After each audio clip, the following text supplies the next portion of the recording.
If you suspect you're rationalizing the negative, ask yourself, in recent conversations, what type of presence did you bring to the interaction? How did you leave others feeling? In your next conversation, choose a quality you want to bring to the interaction.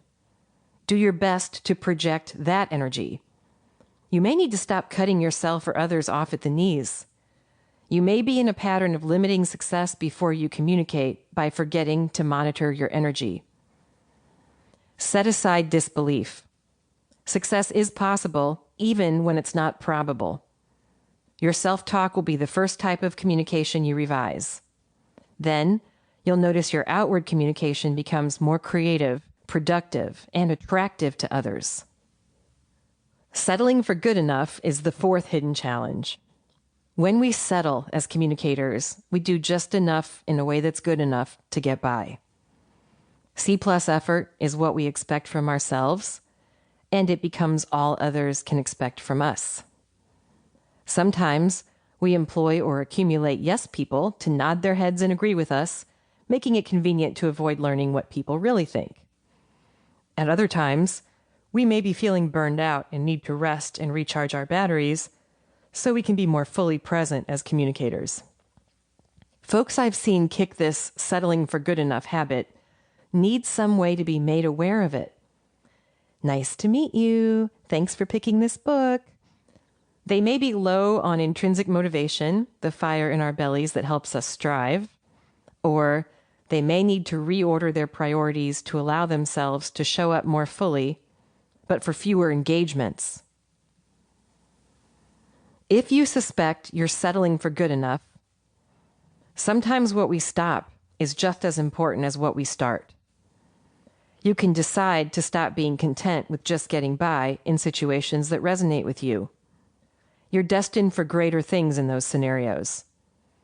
No one's saying you have to constantly be striving, at least I'm not, but pushing yourself to excel sometimes is good for your mind, heart, soul, work, and your relationships. So play a little game. What if in your next interaction, you figured out a way to give a little more effort? Here's what will likely happen. You'll put pep in someone's step and add a nice glow to how you feel about you at the same time. On the flip side, you might rile someone up, but bring a problem to light diplomatically so it can be addressed, maybe even solved. Some positive self-talk will ensue. Be careful, it can be addictive in a good way. You might start to ask yourself, what if I give just 1% more in interactions? Sounds like a pro move to me, don't you agree? And then you find yourself doing so. You often end up receiving much more than you give. Chapter 3, Pro Move. Identify one hidden challenge to try to rise above this year. It's not a straight line of progress, so plan on moving at a reasonable pace of 2 steps forward and 1 step back.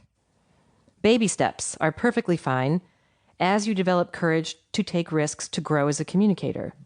Celebrate in a way that's meaningful to you when you act despite fear.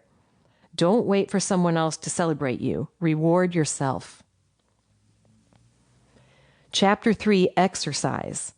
To make sure your courage isn't crowded out by what's going on in your head, release one worry about your interactions every time it comes up for the next month.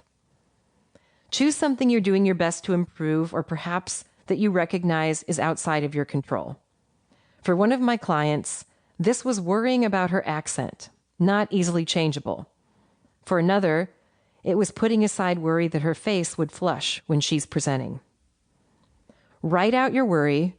Then for 1 full month starting today, notice and release it when it comes to mind.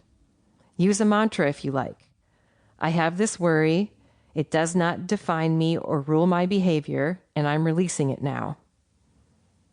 You can have the worry you're breaking up with back after 1 month if you want, which you won't. What a pro move to build increased tolerance for risk as you use your limited energy more wisely.